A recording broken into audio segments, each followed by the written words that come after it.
शंकर का जो भक्त होता है वो अनभिज्ञ होता है।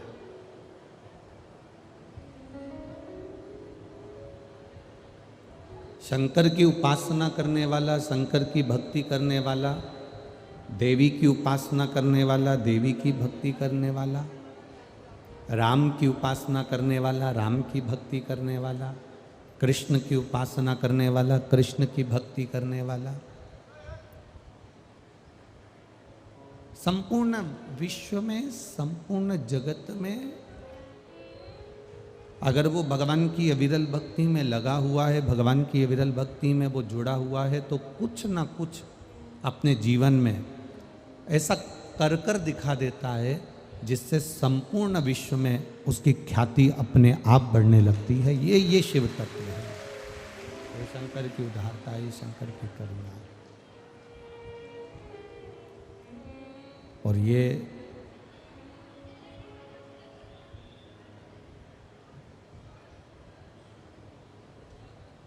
जरूर है कि देवाधिदेव महादेव की करुणा जब होती है तो थोड़ा धीरे धीरे धीरे धीरे आपको सुख का अनुभव होता है, आपको आनंद का अनुभव होता है। देखिए, पहले आज के ज़माने में तो आपने फ़ोन लगा दिया, किसी को बात करना है तो मोबाइल लगा दिया। पर पहले का जो समय है, पहले की जो गणना है, पहले का जो समय अगर देखा जाए,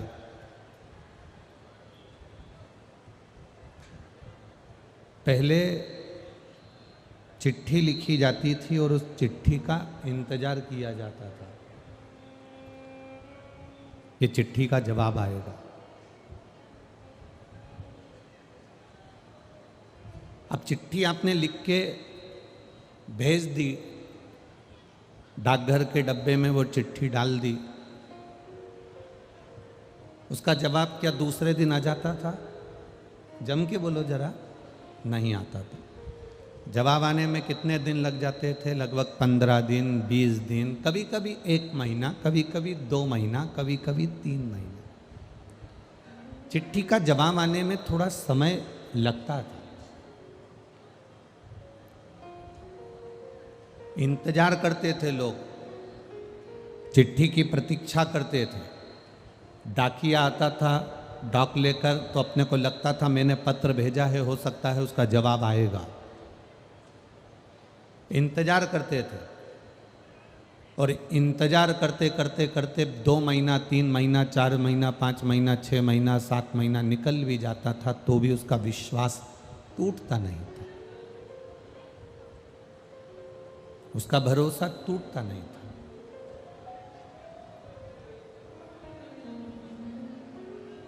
अब आज के ज़माने में आपने फ़ोन लगाया, आज के ज़माने में आपने किसी को मैसेज करा या आपने किसी को फ़ोन करा, मोबाइल करा, और उसने अगर आपने एक बार अगर फ़ोन लगाया, मोबाइल करा और उसने नहीं उठाया, तो दूसरे दिन तो आप उसको ब्लॉक कर देते, आज के बाद मुझे बात करना ही नहीं।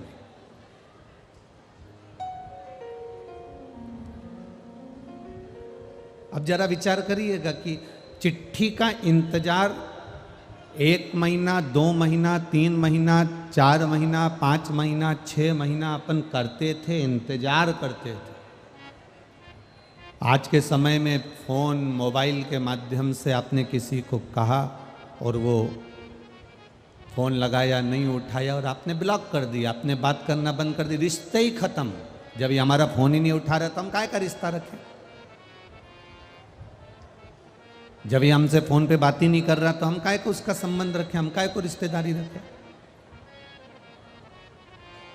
रिश्ता समाप्त कर दिया जाता है। एक फ़ोन ना उठाने पर, एक फ़ोन पर बात ना करने पर रिश्ते समाप्त हो जाते। पर चिट्ठी, पत्र जो तुमने लिखा है, उस पत्र का इंतजार तुम 1 महीना, 2 महीना, 15 दिन, 20 दिन तक करते रहे। डाकिया आया, डाकघर वाला आया, आप उसका इंतजार करते रहे, इंतजार में लगे रहे उसको। मोबाइल फोन और चिट्ठी, इसमें एक अंतर बहुत बड़ा है, बहुत बड़ा। आज का जो व्यक्ति है ना, आज का जो मनुष्य है, आज का जो व्यक्ति है, आज के बेटा बेटी हैं, नवयुवक टीम है, नवयुवक लड़के हैं, नवयुवक लड़कियां हैं, आज की बहू हैं, बेटे हैं, माताएं हैं, पुरुष हैं। आज का व्यक्ति कैसा है? वो मोबाइल के ज़माने का है, वो लैपटॉप के ज़माने का है। तो वो क्या चाहता है कि हम आज भगवान शंकर को जल चढ़ाएं और कल हमारा काम हो जाए।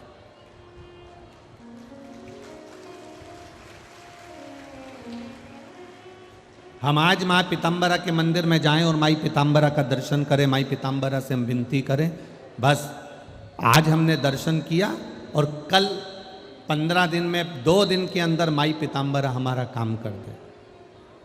ये लैपटॉप और मोबाइल वाला जमाना, ये फोन का जमाना। हमने जल चढ़ाया, हमने कथा सुनी।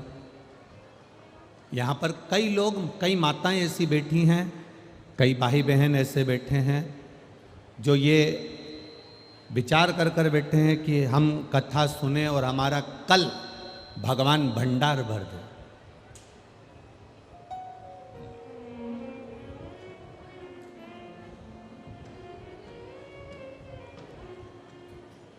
और अगर मोबाइल लगाया आपने और नहीं उठाया तो आप लोग क्या कर देते हो? ब्लॉक कर देते हो, उससे बात नहीं करते और रिश्ता खत्म कर देते हो। अगर बाबा ने आपकी नहीं सुनी, भोलेनाथ जी ने आपकी नहीं सुनी, तो आप भी क्या करते हो? मंदिर जाना बंद, शिव जी को जल चढ़ाना बंद, सोमवार का व्रत करना बंद। जब बाबा आपकी नहीं सुनता तो आप एक बार अपने फोन लगाया, एक बार अपने मोबाइल करा और किसी ने नहीं उठाया तो आपने ब्लॉक कर दिया, आपने बात करना बंद कर दिया। पर शिव महापुराण की कथा कहती है, आप मोबाइल जैसा भगवान को ना समझो, आप चिट्ठी जैसा भगवान को समझो कि चिट्ठी का जवाब आएगा जरूर, ये निश्चित।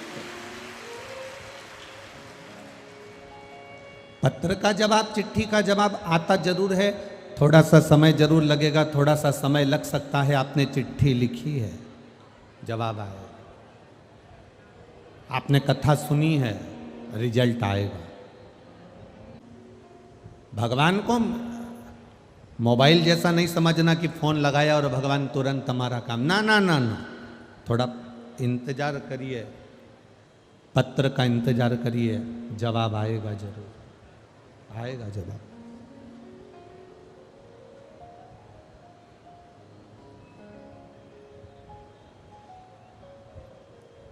मोबाइल में और पत्र में तीसरा अंतर भारी है। मोबाइल का जवाब मोबाइल पर दिया जाता है और पत्र का जवाब पत्र से दिया जाता है। तो पत्र देने के लिए स्वयं डाकघर वाले को आना पड़ता है। उसी तरह तुमने जो पत्र लिखा है, तुमने जो 1 लोटा जल चढ़ाया है, तुमने जो शंकर जी की आराधना करी है, तुमने जो शिव महापुराण की कथा सुनी है, उसका फल देने के लिए महादेव को खुद आना पड़ता है।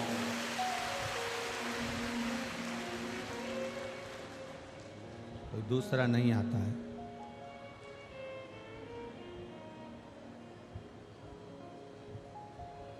भगवान नारायण, भगवान शिव, भगवान का कोई भक्त अगर प्राणों को त्यागता है, भगवान का कोई भक्त अगर प्राणों को त्यागता है तो भगवान विष्णु के पार्षद, इनमें आवाज नहीं आ रही है ऊपर के बिल्कुल भी, भगवान विष्णु के,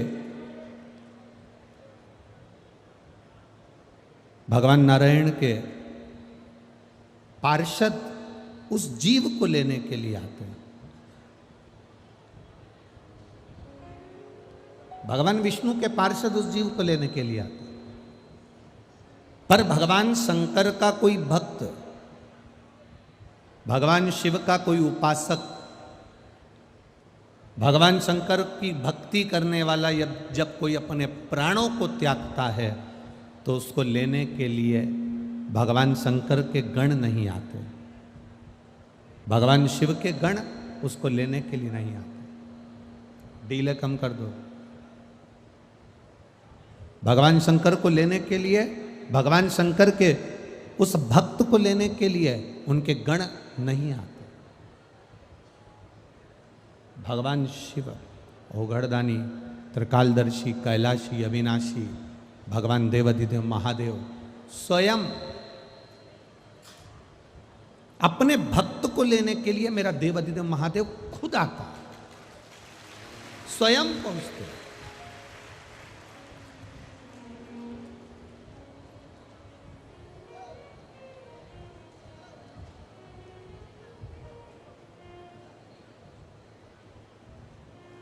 और जब मेरा देवाधिदेव महादेव स्वयं पहुंचता है तो वो एक जीवन का सुख प्रदान करता है, एक आनंद प्रदान करता है, एक रसतत्व प्रदान करते हैं, एक आनंद की अनुभूति दे देते हैं, एक सुख प्रदान कर देते हैं।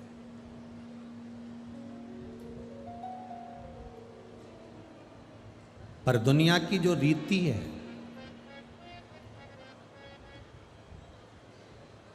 दुनिया का जो रीत है, दुनिया का जो क्रम है वो बड़ा विचित्र है। किसी अंधे व्यक्ति की आंख, किसी अंधे व्यक्ति की आंख की रोशनी वापिस आ जाए तो वो सबसे पहले क्या करेगा? बोलो री जीजियों दतिया वाली, और जितने मेरे जिज्जा होन बैठे हैं वो भी बोल दो लल्ला जी। सबसे पहले वो दर्पण में मुख देखेगा। और कोई मान लो किसी अंधे व्यक्ति की आंख की रोशनी आ जाए तो वो सबसे पहले करेगा क्या? क्या करता है वो? अंधे व्यक्ति की आंख की अगर रोशनी आ जाए तो वो सबसे पहले एक काम करेगा, उसके हाथ में जो छड़ी है, डंडा है, उसको फेंक देगा।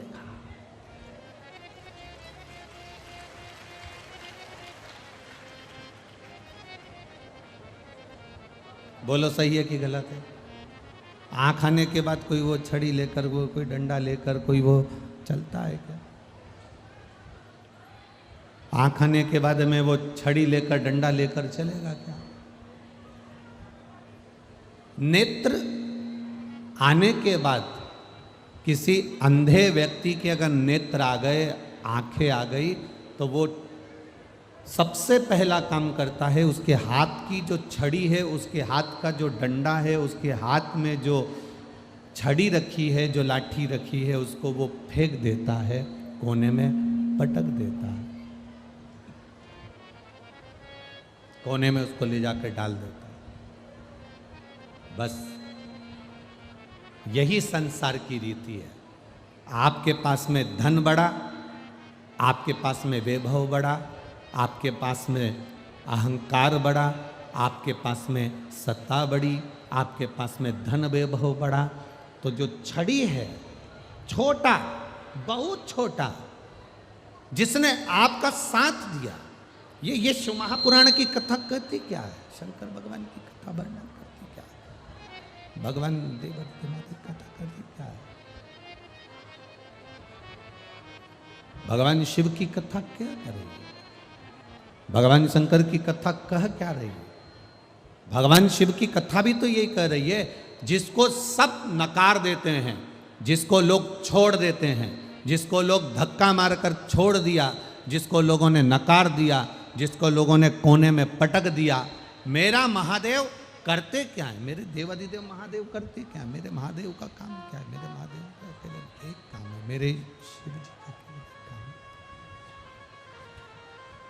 मेरे देवाधिदेव महादेव का केवल एक कार्य है, मेरे शंकर भगवान का केवल एक कार्य, वो भी प्रबल ये है कि जिसको दुनिया ने ठुकरा दिया, जिसको दुनिया के लोगों ने धक्का दे दिया, जिसको दुनिया के लोगों ने ठुकरा दिया, मेरे महादेव ने मेरे शिव जी ने उसको अपने गले से लगा लिया, उसको उठाकर अपने पास लेकर आए, अपने गले से लगा लिया। एक बड़ा सुंदर प्रसंग शिव महापुराण की कथा में आता है महाराज जी।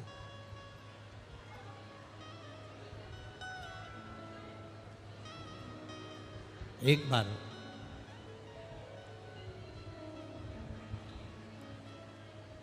मां पार्वती कैलाश पर विराजमान थी और माता पार्वती जब कैलाश पर विराजमान थी, देवाधिदेव महादेव ने मां जगतजननी पार्वती जी से पूछा कि पार्वती जी, आज आप मौन होकर बैठी हुई हो, बात क्या है? पार्वती जी, आज आप मौन होकर बैठी हुई हो, एकदम चुप, स्थिर, मौन, बात क्या है? पार्वती जी कुछ नहीं बोली। माता पार्वती जी ने कुछ नहीं बोला। मां पार्वती के मुख से कोई शब्द नहीं निकला। एकदम मौन है मां, एकदम मौन। अब जब माता पार्वती जी, मां जगतजननी माता पार्वती जी जब एकदम मौन होकर बैठी हैं, तब देवाधिदेव महादेव ने कई बार माता पार्वती जी से पूछा कि बात क्या है? आप कुछ बोलती नहीं हो पार्वती जी, एकदम मौन होकर बैठी हुई हो, क्यों आखिर, किस लिए? तुम्हारे मौन होने का कारण क्या है? पार्वती जी ने कहा, बस मेरे मन में एक संशय है। मेरे मन का जो संशय है वो प्रबल है। क्या संशय है? सफलता और असफलता, ये दो चीजें हैं। सफलता और असफलता,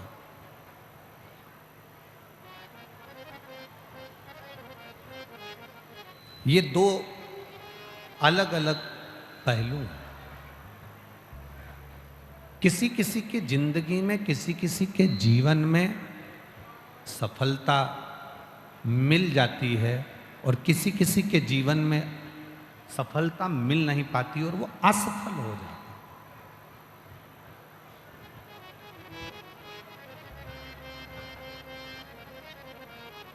पार्वती जी ने शिव जी से कहा कि मैं इतना सब पूछना चाहती हूं कि संपूर्ण विश्व में, संपूर्ण जगत में, संपूर्ण जलचर, थलचर में, वायुचर में जितने जीव हैं जो सफलता के लिए प्रयास करते हैं और मालूम पड़े वो असफल हो जाएं,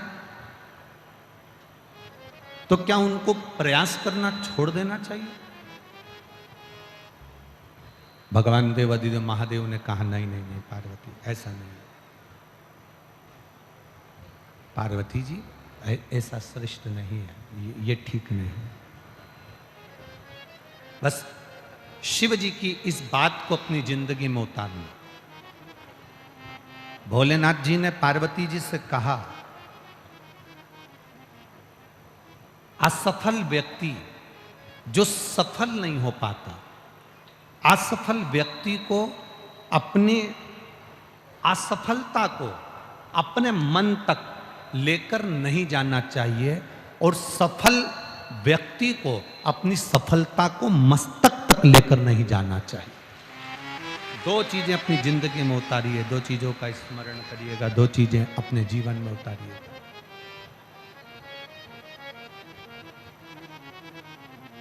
हार गए, असफल हो गए, आपने कोई कंपटीशन एग्जाम दिया, नहीं निकल पाए, नहीं आप उस कंपटीशन एग्जाम में सफल हो पाए, तो इस बात को अपने मन में लेकर मत जाओ। मन में लेकर जाओगे तो जिंदगी में फिर आगे कभी नहीं बढ़ पाओगे।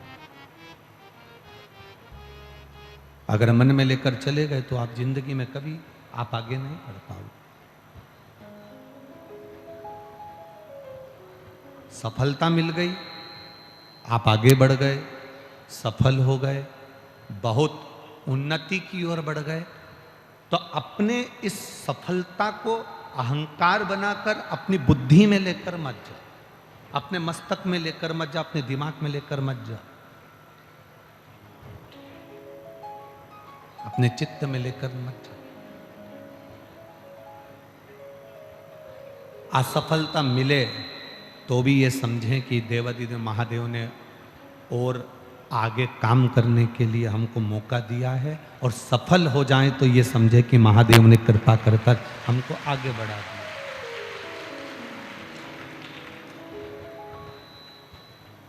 एक समर्पण का भाव, एक समर्पण का एक भाव जब हमारे भीतर आएगा, जब हम सफलता के लिए आगे बढ़ें और हम अपनी जिंदगी में जब अग्रण्यता की ओर आगे बढ़ते चले जाएं, तब हमारे भीतर ये भाव प्रकट ना हो कि मैंने सब कुछ करा है। ना ना, एक सफलता का अहम की ओर ले जाता है, पर वो हमें अहम की ओर जाना नहीं है। पार्वती मैया बाबा देवादिदेव महादेव से बोली, प्रभु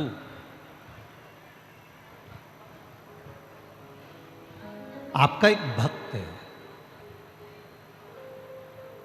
बाबा आपका एक भक्त है, कुष्मांड ऋषि का पुत्र मंडप। पार्वती मैया ने कहा आपका एक भक्त है, बाहर की आवाज अंदर आ रही है, अंदर की नहीं आ रही है। आपका एक भक्त है जिसका नाम है कुष्मांड ऋषि का पुत्र मंडप।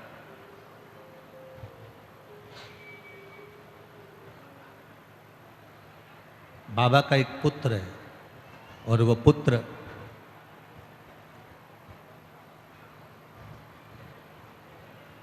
गलत मित्रों की सानिध्य में आ गया, गलत मित्रों के संग पड़ गया, गलत मित्रों के कारण, गलत मित्रों के सानिध्य में आने के कारण बस उसने अपने सब कुछ नष्ट कर बैठा। जो पिता की सत्ता थी, जो पिता का वैभव था, जो पिता की प्रतिष्ठा थी, जो एक संत परंपरा का जो सुख था, वो सब उसने नष्ट कर दिया।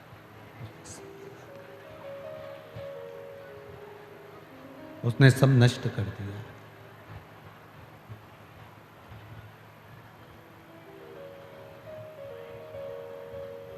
देखा, भगवान देवादिदेव महादेव ने पार्वती जी से पूछा, तुम चाहती क्या चाह रहे? पार्वती जी ने कहा, बस इतना सा चाहती हूं कि ये कुष्मांड ऋषि का जो पुत्र है मंडप, ये अपने पिता के बतलाए मार्ग पर ना चलकर गलत मार्ग पर चल रहा है और भटक रहा है, गलत मार्ग की ओर जा रहा है, भटक रहा है, इसको मार्ग क्यों नहीं मिल रहा? भगवान देवादिदेव महादेव ने कहा, सुनो,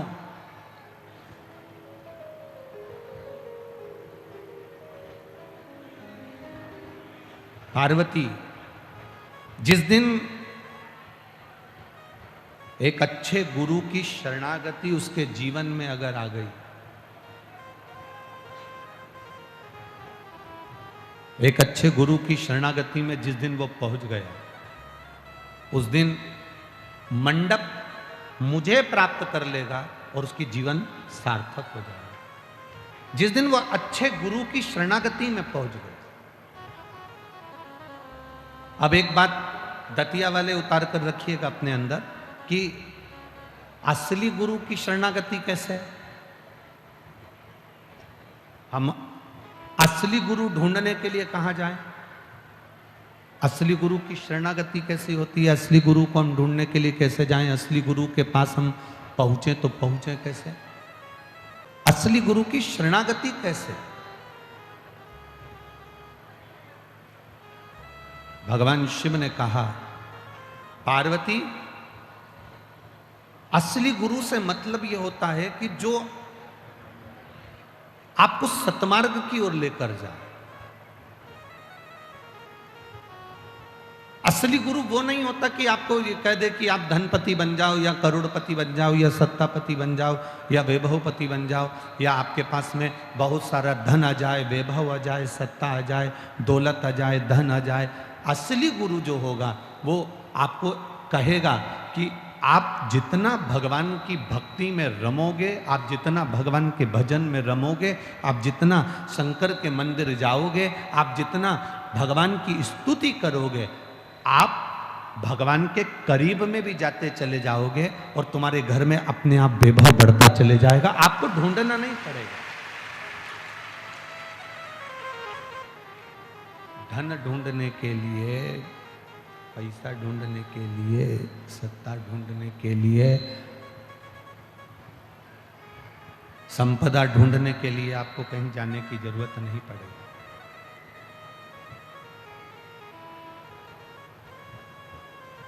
बस आप भगवान की शरणागति को जितना ग्रहण कर सकते हो। आज सोमवार के व्रत किस किस के हैं? बहुत सारों के। धर लो वापिस धर लो,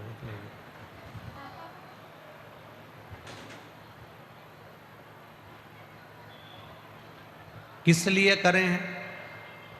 कि भगवान हमारा कोई कार्य सफल कर दे उसके लिए ना। जब भी सोमवार के व्रत करना, जब भी भगवान शिव की आराधना करना, भगवान शंकर की पूजन करना, ये सोचकर मत करना कि भगवान हमको ये वैभव दे देगा या धन दे देगा या दौलत दे देगा या सत्ता दे देगा या धन दे देगा। व्रत करना तो ये सोचकर करना कि बाबा देवाधिदेव महादेव अपनी शरणागति देना और एक बार तू मेरा हाथ पकड़ लेना। बस तूने पकड़ लिया तो जिंदगी में कभी डूबने वाली नहीं। बस तू पकड़ कर। भगवान शंकर से माता पार्वती का संवाद कर रहा है। जिस दिन कुष्मांड ऋषि का पुत्र मंडप एक सच्चे गुरु की शरणागति में पहुंच जाएगा, उस दिन इसको भटकना नहीं पड़ेगा। ये फिर भटकेगा नहीं। आप आ जाओ और यहां बैठ के कथा को सुनो थोड़ी देर।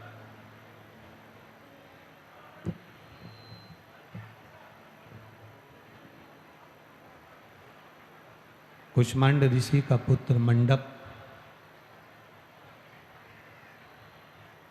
जिस दिन श्रेष्ठ गुरु की शरणागति में पहुंच गया, उस दिन उसे फिर भटकना नहीं पड़ेगा। वो कहीं भटकेगा नहीं।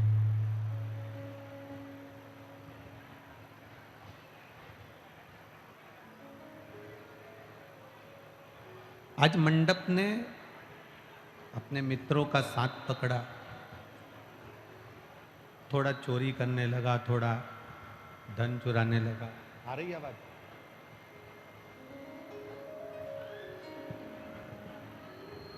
थोड़ा चोरी करने लगा, थोड़ा धन चुराने लगा। चोरी करते करते, धन चुराते चुराते एक बार बहुत सारा धन उनके पास में एकत्रित हो गया।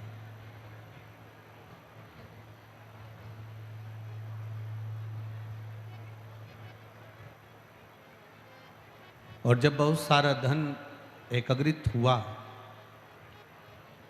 तो मित्रों ने मंडप को मार दिया। अधमरा छोड़कर उसको जमीन पर पटक कर चले गए। अब जरा शिव की कृपा देखिएगा, शंकर की करुणा देखिएगा।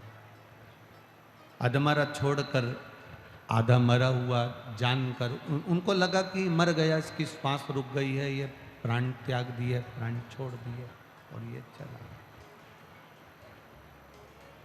ये मर गया।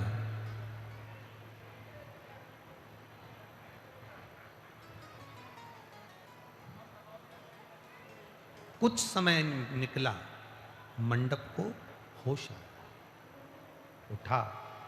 उसको लगा मेरे पिताजी हमेशा कहते थे, मेरे पिताजी बोलते थे कि बेटा इधर मत जाओ, ये गलत मार्ग है, तुम्हारे मित्र ठीक नहीं है, दोस्त ठीक नहीं है, ये मार्ग अच्छा नहीं है, मत जा। पर वो मानता ही नहीं।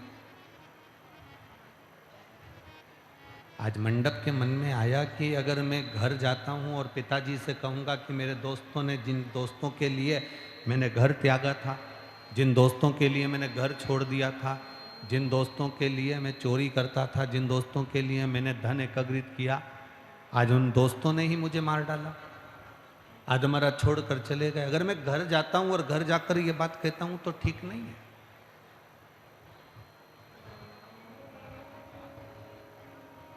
किस मुंह से हम घर जाएं? हम बेटियों से एक बात कहते आए हैं, आज फिर इस दतिया की पावन धरा से कहना चाहें।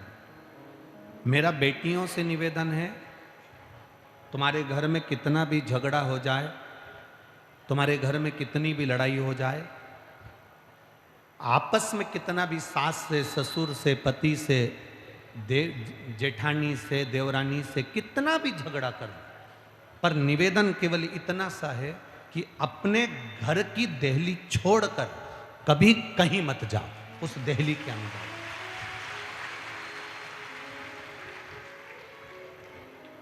हमें अपने घर की देहली छोड़कर, अपना दरवाजा छोड़कर, अपना द्वार छोड़कर हमें नहीं जाना, हमें उसके अंदर रहना। कारण क्या होता है?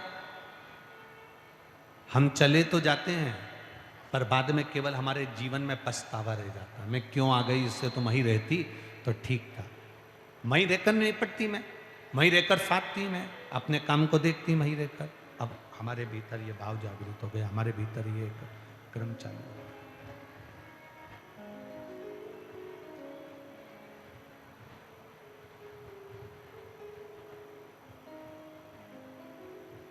मंडप को लगा कि मेरे पिताजी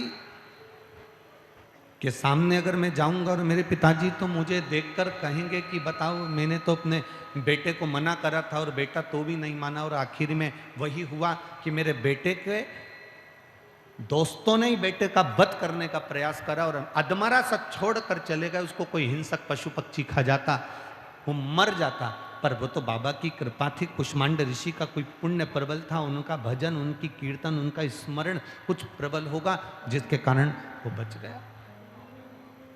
कोई बहुत बड़ा एक्सीडेंट हो जाए, कोई बहुत बड़ा रोग आ जाए, कोई बहुत बड़ी तकलीफ आ जाए, और उसके बाद भी तुम उस रोग से, उस एक्सीडेंट से, उस तकलीफ से अगर बाहर निकल जाओ तो समझ लेना तुम्हारे माता पिता या तुम्हारे घर का कोई व्यक्ति शंकर की आराधना करता होगा, तो हम पार उतर गए, हम बच गए, हमारे प्राण बच गए, हम बचे।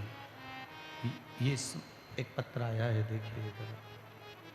पत्र सारे अच्छे हैं, पर कुछ पत्र जो आए हैं वो देख लीजिए। भगवान मालिक है साउंड।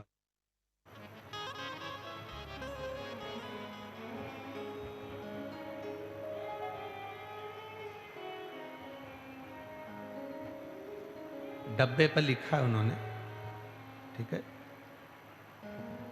मैं आरती चौरसिया, मेरे पति ब्रजेश चौरसिया कहीं बैठे हैं।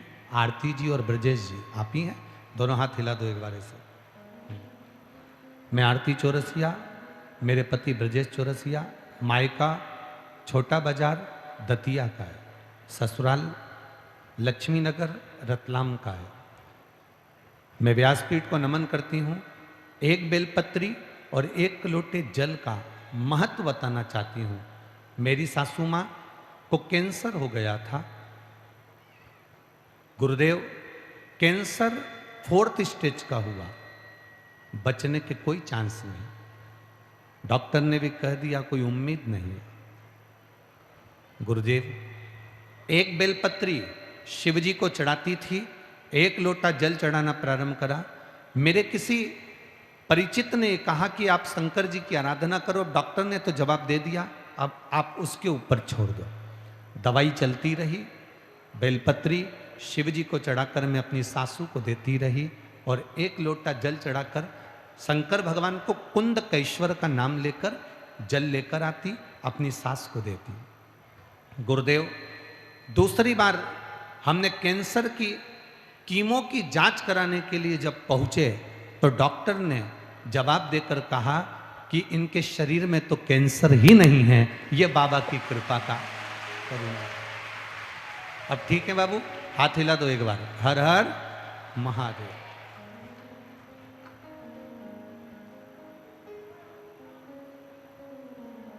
मैं बाबा को, पुष्टा छोटा है ना तो यहां भी लिखा है खोका में,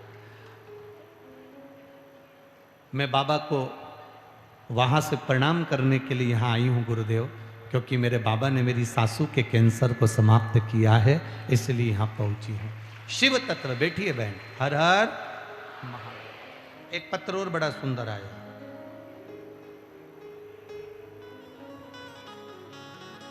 रुचि गुप्ता झांसी से हैं, कहीं बैठी हो तो हाथ हिला, आप ही हैं, दोनों हाथ हिला दो एक बार, वापिस हाथ हिला दो एक बार, हाथ हिला दीजिए। रुचि गुप्ता झांसी से, गुरुजी आप कहते हो पंडाल में बैठकर जो मांगा जाता है वो बाबा देता जरूर है। आखिरी दिन की कथा का फल क्या होता है मैं कहना चाहूंगी गुरुदेव। 2022 में अशोकनगर में कथा थी, वहां पर मैंने कथा सुनी और मेरे बाबा से मैंने विनती करी, कथा के पंडाल में जैसे आप कहते हो ना कि बाबा जाते जाते कुछ ना कुछ देकर जाता है। आखिरी दिन जब मैंने विनती करी और बाबा से निवेदन करा कि मेरा बेटा नीट का एग्जाम दे रहा है, कुछ भी हो वो कंपटीशन एग्जाम में, नीट के एग्जाम में उसको पास करा देना बाबा, बस इतनी कृपा करना। मेरे बाबा से मैं प्रार्थना कर कर गई थी और आज मेरा बेटा नीट का एग्जाम पास कर कर डॉक्टरी के लिए बढ़ा है, इसलिए मैं बाबा को यहाँ प्रणाम करने के लिए आया। बधाई आपको, दोनों हाथ हिला दो, हर हर महादेव। एक पत्र और बड़ा सुंदर आया है, देखिए।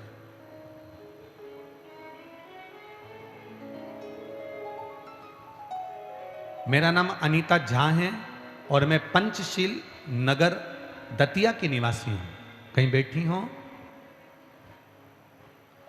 अबिता जी झा, आप ही हैं, दोनों हाथ हिला दो एक बार। आप बेटी हैं उनके, बड़ी खुश दिख रही हो, हाथ हिला दो एक बार, हर हर महादेव। मेरा नाम अनीता झा है और मैं पंचशीला नगर दतिया की निवासी हूं। गुरुजी भोले बाबा का क्या वर्णन करूं, मेरे कुबेर भंडारी का मैं क्या वर्णन करूं गुरुदेव। हमें तो लगता है कि सीहोर से कुबेरेश्वर बाबा कथा के रूप में आता है और कार्य पूरा कर कर जाता है गुरुदेव।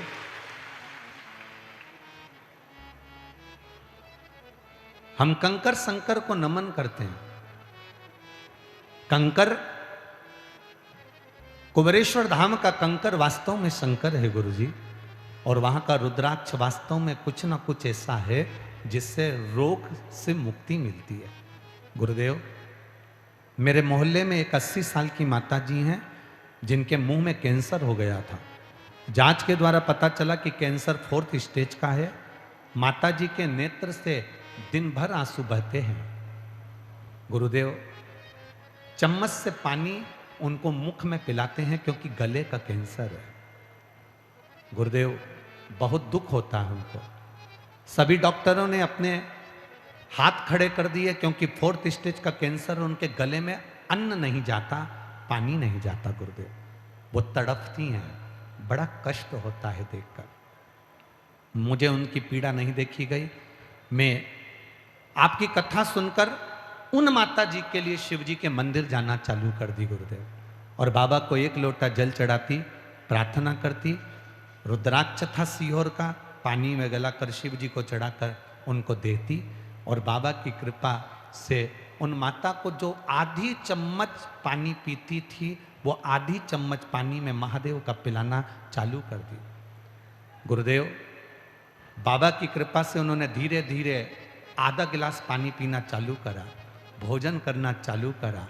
हमने डॉक्टर को वापस दिखाया तो डॉक्टर भी आश्चर्य में पड़ गया कि 4th स्टेज का कैंसर कैसे समाप्त हो गया। मैं बाबा को यहां प्रणाम करने के लिए, मैं दतिया की निवासी हूं, मां पीताम्बरा के चरणों को नमन करती हूं। ये शिव तत्व है। ओ घड़ी बैठिए बहन, एक बार हाथ हिला दो, हर हर महादेव। शिव तत्व इसी को कहते हैं। शंकर की उदारता, शंकर की भक्ति, शंकर की करुणा, इसी को कहते हैं। आप आए हो, बैठे हो शिव महापुराण की कथा सुनने के लिए भगवान शंकर के दरवाजे पर। आपको लग रहा होगा कि आप शिव महापुराण की कथा में पहुंचे हो, पर अपने दिमाग से निकाल देना, आप कथा में नहीं पहुंचे।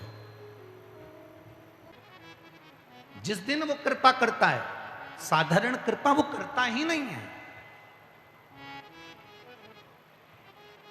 जो भी है मेरे शिव जी के पास में, जिसको लोगों ने नकार दिया, ठुकरा दिया, मेरे शंकर ने अपना लिया। आप में से कितने लोग हैं जो जहर पीना पसंद करते हैं? कोई नहीं, पर मेरे महादेव ने जहर को भी अपना बना लिया। सांप को कोई अपना आभूषण नहीं बनाता। सांप को कौन आभूषण बनाएगा? मेरे महादेव ने सांप को, काल को भी अपना आभूषण बना लिया। डमरू कौन बजाएगा?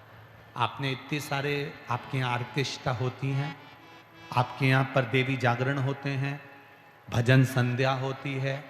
किसी भजन संध्या में मंच पर कभी किसी को डमरू बजाते देखा है? किसी आर्केस्ट्रा में किसी को डमरू बजाते देखा है? नहीं। लोगों को लगता है ये बजेगा तो स्वर भी, ना ना ना, ये जिसको दुनिया ठुकरा देती है उसको मेरा बाबा अपना लेता है। मेरे बाबा ने अपना।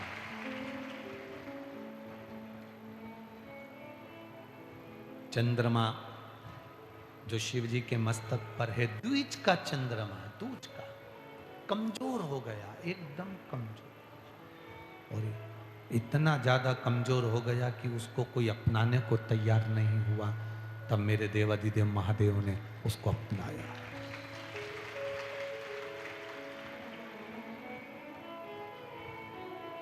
ड्राइवर बूढ़ा हो जाता है तो मालिक उसको निकाल देता है। ड्राइवर अगर बूढ़ा हो गया तो मालिक उसे निकाल देता है, पर मेरे देवाधिदेव महादेव ने अपने बूढ़े नंदी को आज तक नहीं निकाला, उसको अपने सामने रखा है, अपने सामने।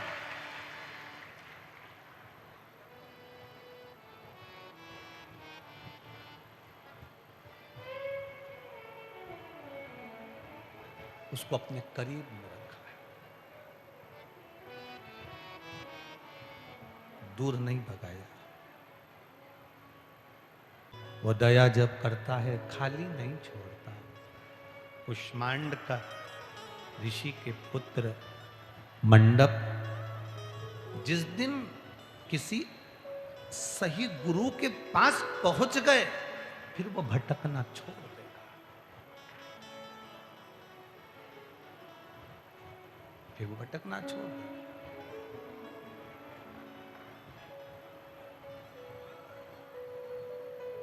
मंडप अपने घर नहीं गए,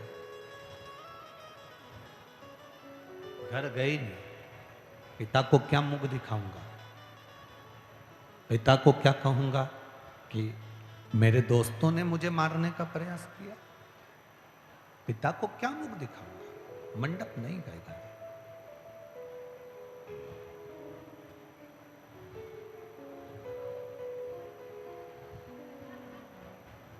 सामने शिव जी का मंदिर था, बस उस मंदिर की चौखट पर बैठ गए। कोई आया मंदिर का दर्शन करने के लिए, जंगल में मंदिर था जहां मारा था, वहां पर मंदिर तो मंदिर, शिवालय तो शिवालय।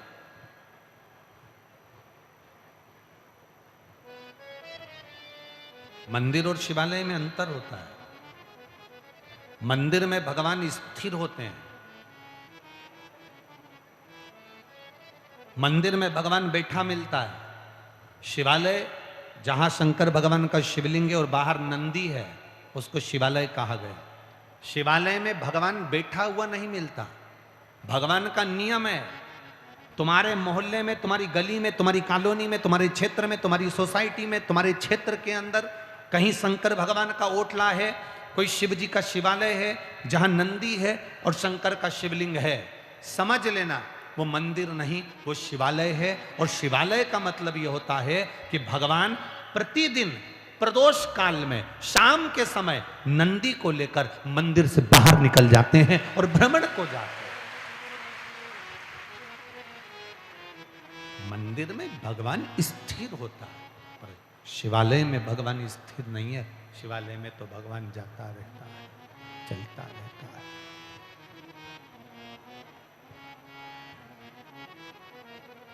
शिवालय में भगवान चल रहा है।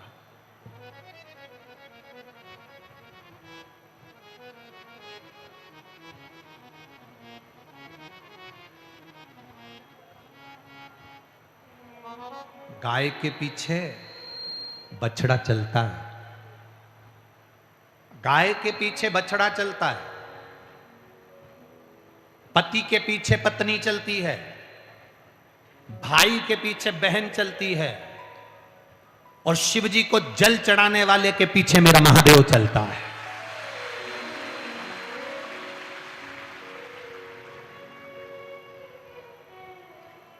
आप तो जल चढ़ा के फ्री हो गए, पर मेरा महादेव तुम्हारे पीछे पीछे चल रहा है, पीछे।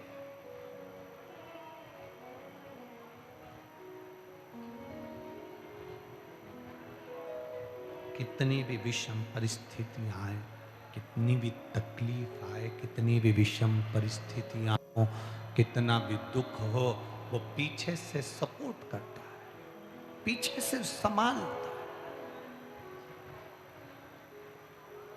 इसीलिए हम शिव महापुराण की कथा में कहते हैं कि जो समय आज तुम्हारा चल रहा है, जैसा समय तुम्हारा अभी चल रहा है, इस समय को खुश होकर जियो।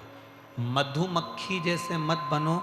मधुमक्खी का काम क्या होता है कि मधुमक्खी फूलों पर बैठती है, रस लेकर आती है, शहद बनाती है, और मधुमक्खी ये विचार करती है कि मैंने जो शहद इकट्ठा करा है इसको मैं बाद में खाऊंगी, बाद में खाऊंगी, बाद में खाऊंगी। पूरी जिंदगी मधुमक्खी शहद बनाने में लगी रहती है, शहद बनकर तैयार हो जाता है, वो सोचती रहती है खाऊंगी, बस बाद में खाऊंगी, बस बाद में खाऊंगी, और मालूम पड़े कोई आया, मधुमक्खी को भगाया, शहद निकाल कर ले गया और शहद उसका हो गया। मधुमक्खी को फिर वो शहद नहीं मिला, मधुमक्खी को फिर वो शहद प्राप्त नहीं हुआ। हम भी मधुमक्खी की तरह हो गए। बस तो अभी मेरा अच्छा समय आने वाला है, तब मैं देखूंगी। अभी बस मेरी जॉब लगने वाली है, उसके बाद देखूंगा। अभी मैंने दुकान खोलूं, बस उसके बाद देखूंगा। अभी मेरे यहाँ गाड़ी आने वाली है, बस थोड़ा सा और इंतजार करो, बस अच्छा होने वाला है, अच्छा होने वाला है, अच्छा होने वाला है, अच्छा होने वाला है। एक पति ने अपनी पत्नी से कहा, मैंने तुझे जो हार दिलाया था सोने का, तू वो पहनती क्यों नहीं है? बस देवर के लड़के की शादी होगी ना, जब पहनूंगी। और मालूम पड़े वो पत्नी को अटैक आ गया, मर गए। कोई जरूरी है कि तुम देवर के लड़के की शादी देखोगे? अरे बोलो तो जम के, कोई जरूरी है कि किसी ने कल देखा? मधुमक्खी ने इकट्ठा करा, कल मैं रस पीऊंगी, मैं शहद को पीऊंगी, मैं शहद धारण करूंगी, अपने लिए बनाया था, और मालूम पड़े वो शहद कोई दूसरा लेकर चले गया। मधुमक्खी वैसी की वैसी बैठी रह गई, वैसी की वैसी पड़ी रह गई। उसी तरह शिव महापुराण की कथा कहती है, शंकर का चरित्र कहता है, जो आज हम जिंदगी जी रहे हैं, इससे गोल्डन जिंदगी कभी नहीं हो सकती। इसको खुश होकर जिए।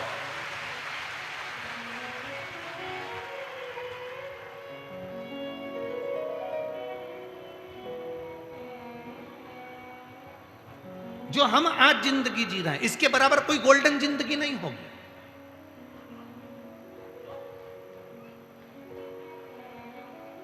जाई विधि राखे राम, ताई विधि रही है। सीताराम सीताराम सीताराम। ये अपनी जिंदगी का एक सुख है।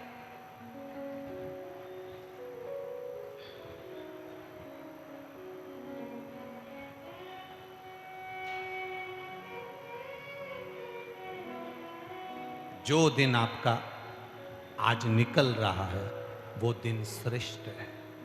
मंडप शिव जी के मंदिर के बाहर बैठ गया, कोई आया शंकर भगवान की पूजन करने के लिए, आराधना करने के लिए, और जल चढ़ाकर निकल कर जा रहा था। भूलवश वो जल का जो पात्र था, जो लेकर जा रहा था जल चढ़ाने वाला, वो जल का पात्र लुढ़क गया।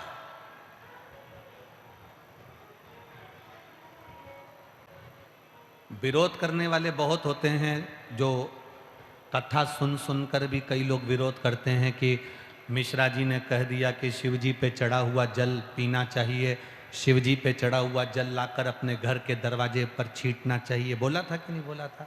अरे बोलो तो जम के।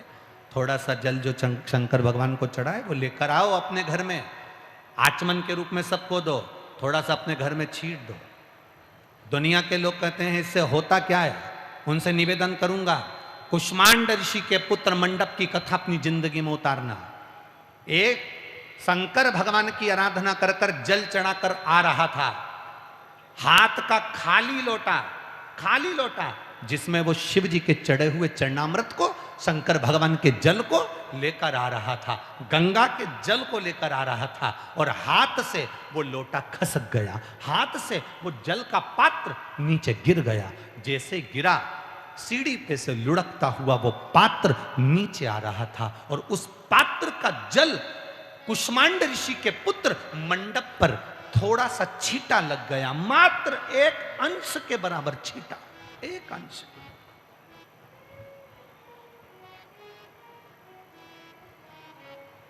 केवल एक अंश के बराबर छींटा लग गया। मंडप के शरीर पर जो महादेव के गंगा जल का जो छींटा पड़ा, बस मंडप की जिंदगी बदल गई। अब मंडप ने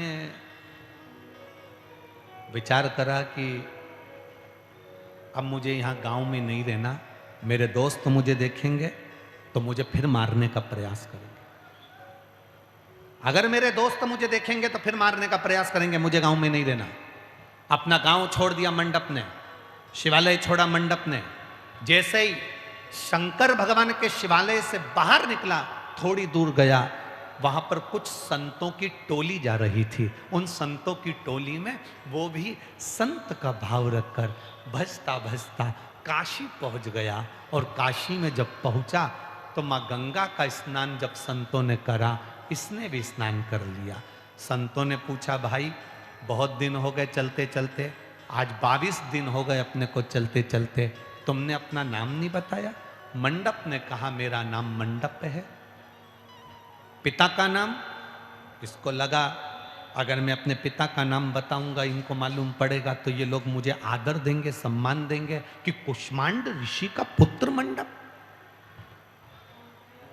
एक ऋषि का पुत्र मंडप, ये सब मेरा सम्मान करना प्रारंभ करेंगे। शिव महापुराण की कथा कहती, अपनी पहचान खुद बनाओ।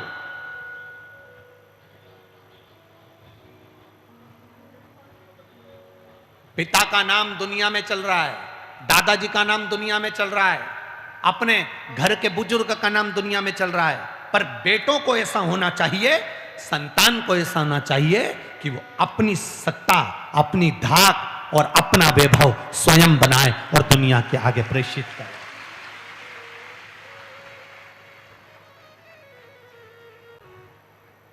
अपना वैभव स्वयं बनाए, अपनी सत्ता, अपनी धाक, अपना स्मरण स्वयं बने। स्वयं जब अपनी धाक, अपनी सत्ता, अपना वैभव अपने को स्वयं बने, दूसरे पर आश्रित होकर नहीं। हम दूसरे पर आश्रित क्यों?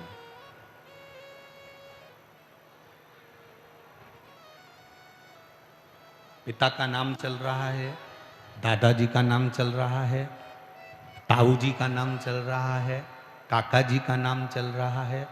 अपना वैभव अपने को स्वयं बनाना थोड़ा समय लगता है बाबा। शिव महापुराण की कथा कहती है, 5 चीजें धीरे धीरे मिलती हैं। कितनी चीजें? 5 चीजें धीरे धीरे मिलती है। पहले नंबर पर है राह। हमें अच्छी चलने की राह धीरे धीरे मिलती है। दूसरे नंबर पर कपड़ा भी, जो बुनाई होती है, कपड़ा बनने में थोड़ा समय लगता है, धीरे धीरे पूरा कपड़ा बुनाता है। तीसरा, पर्वत जब हम चढ़ते हैं तो वो भी धीरे धीरे चढ़ा जाता है, पर्वत भी धीरे धीरे चढ़ा जाता है। विद्या चौथा है, ये भी धीरे धीरे हमारे हृदय में प्रवेश करती हुई हमें मंजिल तक लेकर चली जाती है, विद्या।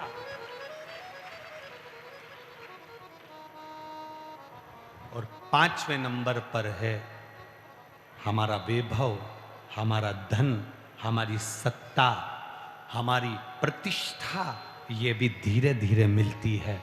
एकदम कोई तुमसे आकर कह दे मेरे पास आ जाना, मैं तुमको ऐसी भभूति दे दूंगा कि तुम्हारे को एकदम गड़ा हुआ हंडा मिल जाएगा, तो तुम्हारे यहां अगर कोई ऐसा हंडा निकालने वाला हो तो हमको भी बता देना, हम भी आ जाएंगे। अगर कोई तुमसे कहे कि मेरे पास में ऐसी चीज रखी है, बस मैं ऐसी फेंकूंगा और तुम्हारा काम हो जाएगा, मैं ऐसा मारूंगा और तुम्हारा काम हो जाएगा, ना ना ना ना बाबा, जो ललाट पर लिखा है, जो भाग्य में लिखा है, उसको भोगना पड़ेगा। और याद रखना, ललाट पर अगर दुख लिखा है तो इतना याद रखना, उस दुख को कोई दूसरा काट नहीं सकता, काटेगा तो तुम्हारा एक हाथ से चढ़ा हुआ महादेव को जल, वो तुम्हारे दुख को काट सकता। ना सियोर वाला महाराज तुम्हारे दुख को काट सकता है, ना दुनिया का कोई महाराज तुम्हारा दुख काट सकता है। फालतू की बात। दुख काटेगा तुम्हारा भजन, दुख काटेगा तुम्हारा परमात्मा का नाम, दुख काटेगा तुम्हारा चढ़ाया गया एक लोटा जल, दुख काटेगा तुम्हारी की गई भक्ति, दुख काटेगा तुम्हारा किया गया नाम स्मरण, दुख काटेगा तुम्हारा रोज परमात्मा के मंदिर जाना। तो भगवान भी कहेगा ये मेरे दरवाजे पर आकर इसकी चप्पल घिस गई, इसलिए अब इसके भाग्य में जो दुख लिखा है उसको घिस दिया जाए, उसको समाप्त कर दिया। किसकी सामर्थ्य था जो तुम्हारा दुख काट?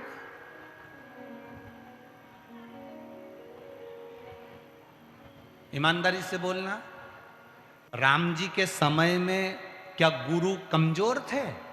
अरे बोलो जम के, कमजोर थे? अगर दुख काटने वाले उस समय पर भी थे तो क्या राम जी का दुख काट देते, 14 वर्ष उन्हें वन नहीं जाने देते? हो सकता था ऐसा? भगवान कृष्ण के समय पर दुख काटने वाले कम थे क्या? अगर ऐसा होता तो भगवान कृष्ण को कारागार में जन्म नहीं लेना पड़ता, भगवान कृष्ण को दौड़कर मथुरा नहीं जाना पड़ता, वृंदावन छोड़कर मथुरा से द्वारका नहीं जाना पड़ता। परिश्रम करा है, संघर्ष करा है, अपने कर्म को करा है, अपनी मेहनत को करो, अपने कर्म को करो, अपने परिश्रम को करो, और जितनी मेहनत कर सकते हो उतनी करो। और मेहनत के साथ में मेरे महादेव के चरण पकड़कर एक लोटा जल चढ़ाते हुए आगे बढ़ते चलो, ये जीवन का एक आनंद है।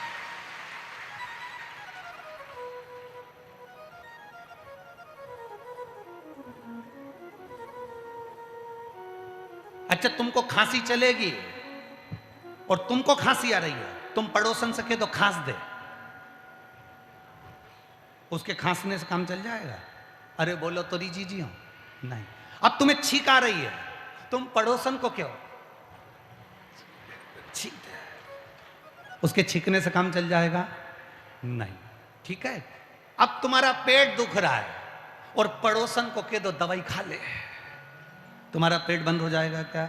नहीं। सिर दुख रहा है, दवाई तुम्हें खाना है, पेट दुख रहा है, दवाई तुम्हें खाना है, छींक तुम्हें आई है, छींकना तुम्हें है, खांसी तुम्हें आई है, खांसना तुम्हें है। तो दुख तुम्हें आया है तो फिर उस दुख को काटना भी तुम्हें है, कोई नहीं काट सकता।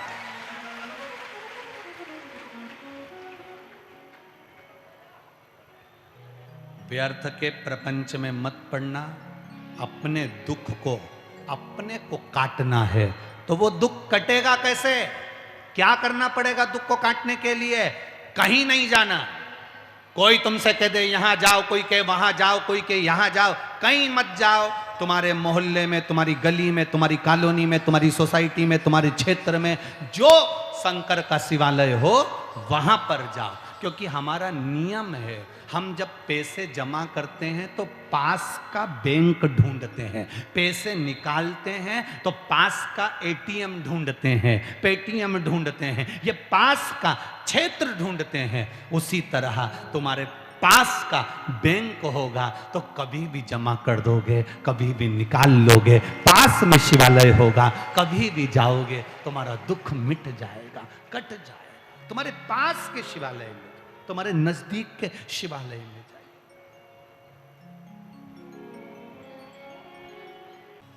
मैं स्वयं नहीं आ सकता देश, अरे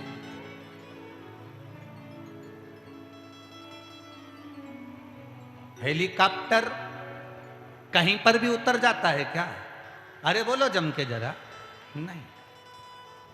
एच चूने से हेलीकॉप्टर उतारने के लिए स्थान बनाया जाता है। एच हेलीकॉप्टर हेलीपैड पर उतरता है। मेरा महादेव हर कहीं नहीं उतरता। जहां शिव महापुराण की कथा होती है, नंदी को यह हेलीपैड दिखता है और उतर जाता है। ये नंदी का हेलीपैड है, ये मेरे महादेव का हेलीपैड है। और ये हेलीपैड हर कहीं नहीं बनता। अभी दतिया में बना था 5 दिन तक, तो महादेव अपने नंदी के समेत यहां उतरते रहे, रोज उतरे रोज उतरे। जब तो तुम्हारा भंडार भराएगा तब तो कृपा करेगा। वो रोज उतरा। अब ये नया हेलीपैड बन रहा है। वो तो जब जब कहते हैं नेताजी आते हैं तब हेलीपैड बनता है, तो जब महादेव आता है तब शिव महापुराण का पंडाल बनता है। ये अब अभी यहां बन गया, अभी अगला हेलीपैड बनने वाला है राजगढ़ में 19 तारीख से 23 तारीख तक 5 दिन 1 बजे से 4 बजे तक उतरेगा हेलीकॉप्टर। महादेव आएगा। कुष्मांड ऋषि के पुत्र मंडप, जिनने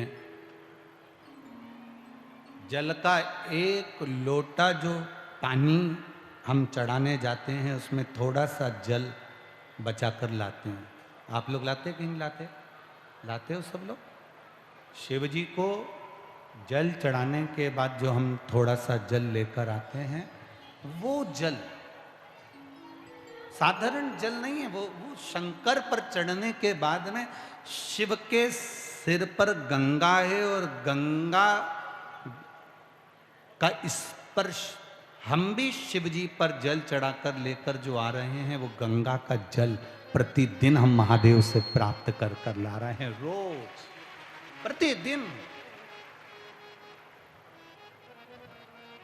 प्रतिदिन हम गंगा का जल लेकर रोज। अब भगवान देवादिदेव महादेव पर चढ़ा हुआ है वो जल, मंडप पर पड़ा। बुद्धि भी, और बुद्धि जब फिरी संतों का सानिध्य मिला। संतों ने पूछ लिया तुम्हारा नाम क्या? उसने कहा मेरा नाम मंडप है। तुम्हारे पिता का नाम बताना इसलिए नहीं चाहता कि मेरे पिता को सुनकर ये मेरा सम्मान करेंगे, ये मेरी इज्जत करेंगे, फिर मेरा सत्संग, मेरा भजन, मेरा कीर्तन छूट जाए।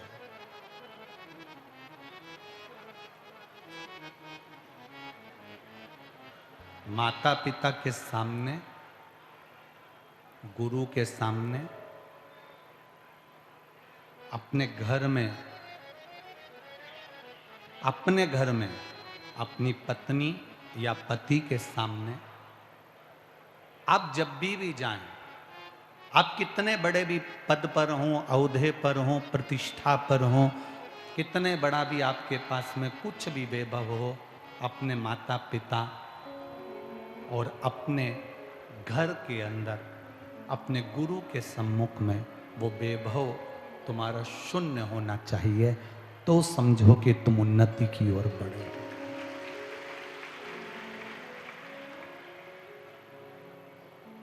चलो एक अंदाजा लगा कर देखिए, मंदिर कितना बड़ा बनता है?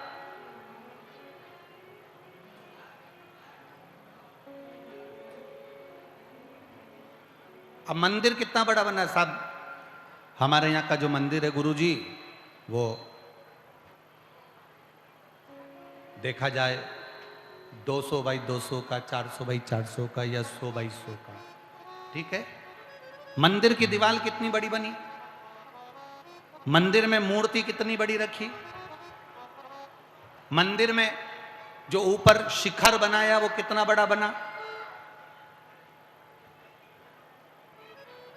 अब दीवार कहे कि मैं लाखों की हूं, फर्श कहे मैं लाखों का हूं, मूर्ति कहे मैं लाखों की हूं, डिजाइन कहे मैं लाखों की हूं, पर उस मंदिर पर लाखों की दीवार बना दो, करोड़ों का उस मंदिर में शिखर खड़ा कर दो, पर उस मंदिर की सबसे बड़ी अगर ऊर्जा है, उस मंदिर की करोड़ों की अगर कोई पूंजी है, मंदिर की सबसे बड़ी अगर कोई रौनक है, तो वो मंदिर के शिखर के ऊपर जो तांबे का, पीतल का, सोने का जो कलश चढ़ाया जाता है, महत्वता सबसे ज्यादा उसकी होती है। मंदिर बड़ा, मंदिर से बड़ा शिखर, पूरा दरबार बड़ा, पर उससे भी सबसे छोटा होता है मंदिर पे चढ़ने वाला उस गुम्मज पर, उस शिखर पर जो कलश रखा है, वो कलश मूल हो जाता है, उसकी महत्वता जाती है।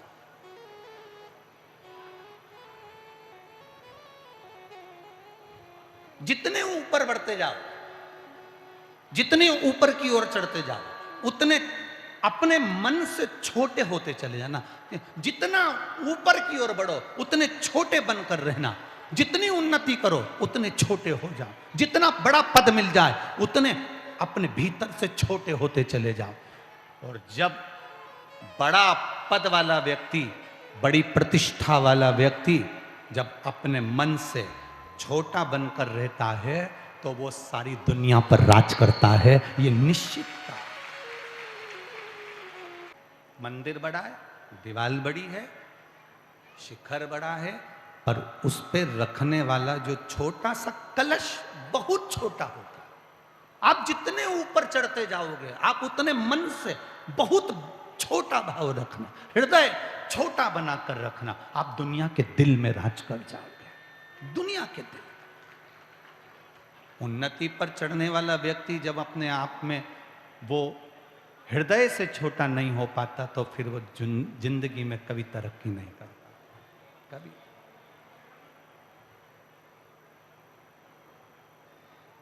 बड़े बर्तन कभी कभी घर में काम में आते हैं, पर छोटे छोटे बर्तन, कटोरी, प्लेट, चम्मच तो रोज काम में आते हैं।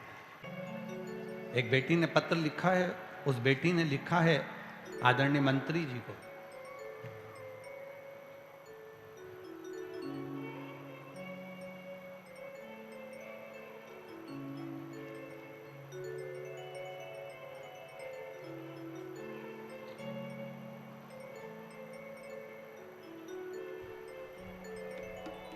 इसी में एक पत्र एक बेटी ने लिखा है। उन्होंने लिखा है कि आदरणीय मंत्री जी से हम निवेदन करेंगे और मां पीताम्बरा से निवेदन करेंगे कि मंत्री जी, आपसे बस एक निवेदन रहेगा कि आपने दतिया को सब कुछ दिया,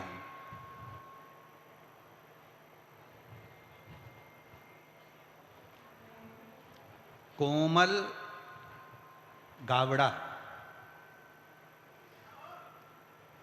निवासी ग्वालियर की हूं, आपने दतिया को सब कुछ दिया है, बस एक निवेदन करती हूं, ग्वालियर में गुरुजी को बुलाओ ना बुलाओ, पर दतिया में हर साल बुला लो। इतना अब बेटी का भाव आदरणीय मंत्री जी से कर रही है कि ये भाव कहां से लेकर आओगे, ये विश्वास, ये दृढ़ता कहां से लाओ। कोई कम नहीं, सब करोड़पति हैं, सब लखपति हैं, सब वैभवपति हैं, ये शिव महापुराण में कोई सोचे कि कोई सब जिनका कोई कार्य होता होगा वो कथा में जाते होंगे, या भगवान से कुछ मांगना होता होगा वो कथा में जाते होंगे। यहाँ भगवान से कोई मांगने के लिए कथा में नहीं आता, यहाँ तो भगवान को पकड़कर घर ले जाने के लिए लोग कथा में आते हैं। यहाँ शिव को पाने की ललकता। मंडप नाम नहीं बता रहा है कि मेरे पिता कौन है। मंडप भगवान की विरल भक्ति में डूब गया, गंगा का स्नान करा। आज मंडप को मालूम नहीं था कि क्या पड़ गया। श्रावण का महीना था और मंडप की बुद्धि में कभी सावन भादो कुंवर कार्तिक मंडप को संपट नहीं पड़े, कभी ध्यान नहीं आए, कभी उसकी बुद्धि में नहीं आए, कभी उसके विचार में नहीं आए, कभी उसकी समझ में नहीं आए। हमें भी याद नहीं रहता कि आज सोमवार को शिवरात्रि है, अधिक मास का महीना है, सावन की अधिक मास है, माँ पीताम्बरा का धाम है। हमको भी इतना याद नहीं रहता, पर कभी कभी तिथि अच्छी आती है और भगवान का नाम निकल जाता है तो उसका भी फल मिल जाता है अनायास, अचानक उसका भी रस तत्व हमें प्राप्त हो जाता है। मंडप को नहीं मालूम था, उसने क्या करा, गंगा जी की बालू रेत निकाली, उसका शिवलिंग बना लिया, पूजन कर लिया।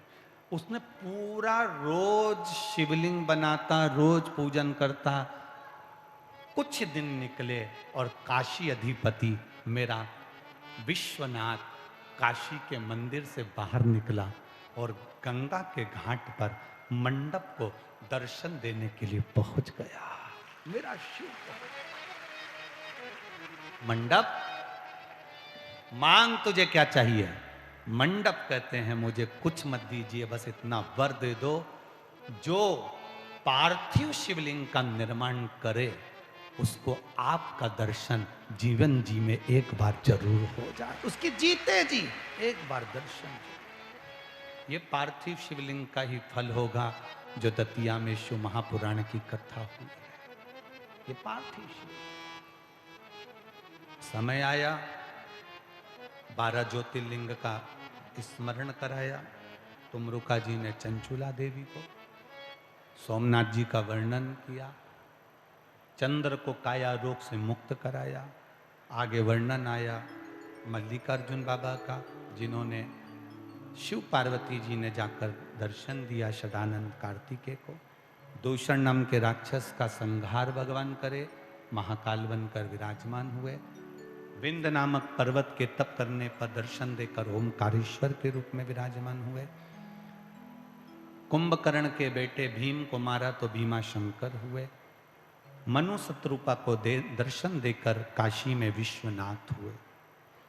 गौतम बाबा पर कृपा करके त्र्यंबकेश्वर के रूप में विराजमान हुए।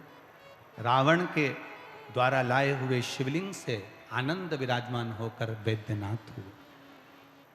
दारुक नाम के राक्षस का संहार कर नागेश्वर बन गए। राम जी द्वारा स्थापित होकर रामेश्वर बन गए।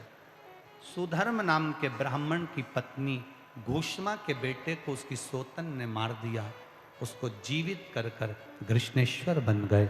ये शिव महापुराण की कथा का रस तत्व है। ये रस तत्व भाव आनंद से तुमरुका जी ने जो कथा कही, चंचुला देवी का पति बिंदुक प्रेत योनि से मुक्त हुआ। शिव जी ने अपनी जटा से बेलपत्र निकालकर पोथी को समर्पित करी। शिव जी कहते हैं, इस पावन कलिकाल में जो शिव महापुराण की कथा को श्रवण करता है हृदय से, जहां शिव कथा होती है वहां मैं स्वयं कैलाश छोड़कर, काशी छोड़कर, 12 ज्योतिर्लिंग छोड़कर विराजमान होता हूं। जो कथा को दिल से सुनता है उसकी झोली बाबा दिल से भर देता है। भाव से ये कथा माँ पीताम्बरा माई के पावन चरणों में उनकी कृपा से, धूमावती माता की कृपा से हो रही थी और ये कथा आज यहाँ विराम ले रही है। जब तक आज की विराम की आरती नहीं हो तब तक जाना मत। जब यहाँ से जाओ जमीन को स्पर्श कर कर उसकी रज मस्तक चढ़ा कर जाना, क्योंकि मेरे बाबा की भूमि है कैलाश काशी। जब तक कथा होती है 5 दिन तक यहाँ रहता है।